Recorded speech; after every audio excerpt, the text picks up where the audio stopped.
সরোয়ার তুষার নামক এক এনসিপি নেতার সম্প্রতি একটি স্ক্যান্ডাল নিয়ে ব্যাপক আলোচনা হচ্ছে। এ বিষয় নিয়ে আবার কেউ কেউ তাকে জাস্টিফাই করার জন্য ইসলামের রেফারেন্স নিয়ে আসছেন। এগুলো সবই ঠিক আছে, কারো গোপনে করা পাপকে প্রকাশ করে দেয়া আল্লাহ পছন্দ করেন না, এবং ইসলাম কখনোই কোনো মানুষের ব্যক্তিগত বিষয়ে হস্তক্ষেপ করাকে সমর্থন করে না। কিন্তু এ বিষয়ে আপনাদের কাছে দুটি প্রশ্ন করতে চাই। প্রথম প্রশ্ন হচ্ছে, এনসিপি এবং সরোয়ার তুষাররা তারা নিজেরা সেকুলার আদর্শে বিশ্বাস করে, সেকুলার রাজনীতি করে, এবং বাংলাদেশও যে সিস্টেম অনুযায়ী, যে আদর্শ অনুযায়ী পরিচালিত হয়, সেটি হচ্ছে সেকুলার সিস্টেম।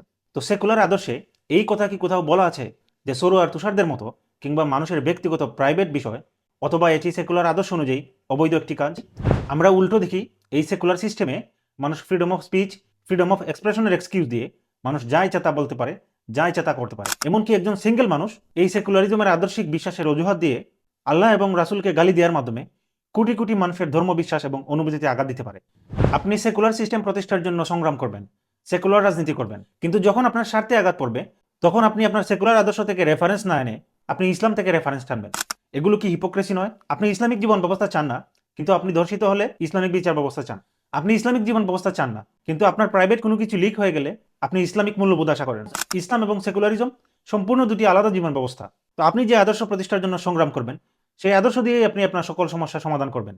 আপনি প্রতিষ্ঠা করতে চাইবেন এক আদর্শ, আবার বিপদে পড়লে আরেক আদর্শের আশ্রয় নেবেন। এটা কোন ধরনের ভণ্ডামি? আমরা যারা নিজেদেরকে মুসলিম দাবি করি তাদের কাছে আমার দ্বিতীয় যে প্রশ্ন, ধরুন আজকে থেকে বাংলাদেশের শাসন ক্ষমতায় মক্কার ইমামকে বসিয়ে দেওয়া হলো, কিন্তু সিস্টেম হিসেবে যে সেকুলারিজম, যে গণতন্ত্র, এই সবই ঠিক থাকলো, তাহলে কি আমরা সেই শাসন ব্যবস্থা দিয়ে শাসিত হতে পারবো? যদি না পারি, তাহলে শাসন ক্ষমতায় মক্কার ইমাম বসলো নাকি এই লম্পট সরোয়ার তুষারদের মতো কোনো মানুষ বসলো, এটি দিয়ে আমাদের কি? আমাদের তো দরকার শাসন ব্যবস্থা হিসেবে ইসলাম, শাসক হিসেবে কোনো ফেরেশতা নয়। শাসন ব্যবস্থা হিসেবে যদি কোনো কুফরি সিস্টেম থাকে, কোনো অনইসলামিক সিস্টেম থাকে, তাহলে একজন ফেরেশতাও যদি সেই সিস্টেম দিয়ে শাসন করে, এতে আমাদের কি আসে যায়? কিন্তু এই সেকুলার সিস্টেম এবং ধূর্ত এই রাজনীতিবিদরা এই জায়গাতেই আমাদেরকে ধোঁকা দেয়। তারা শাসন ব্যবস্থাকে ফোকাস না করে তারা ব্যক্তিগতভাবে নিজেরা কত ভালো মানুষ, কত উদার, কত ধার্মিক, কত দেশপ্রেমিক, কত দয়ালু, কত দানশীল, এই জিনিসগুলো তারা আমাদের কাছে শো করে। এগুলো দেখে, তার ব্যক্তিগত কার্যকলাপ দেখে আমরা মোহিত হয়ে তাদেরকে আমরা নির্বাচিত করি এবং মনে করি আমরা ঠিক কাজই করেছি, আমরা একজন ভালো মানুষকে নির্বাচিত করেছি। কিন্তু আমাদেরকে একটি ভালো সিস্টেম তথা ইসলামিক সিস্টেম দিয়ে আল্লাহ শাসিত হতে বলেছেন, কোনো সেকুলার সিস্টেমের আন্ডারে, কোনো ভালো মানুষ দিয়ে নয়। আজকে যদি আমাদেরকে ডক্টর ইউনূস ও ইসলামিক শাসন ব্যবস্থা দিয়ে শাসন করে, আমাদের কোনো সমস্যা নেই, কারণ ব্যক্তিগতভাবে ইউনূস কেমন মানুষ সেই জন্য সে আল্লাহর কাছে জবাব দিবে, এই জবাব আমরা দিব না।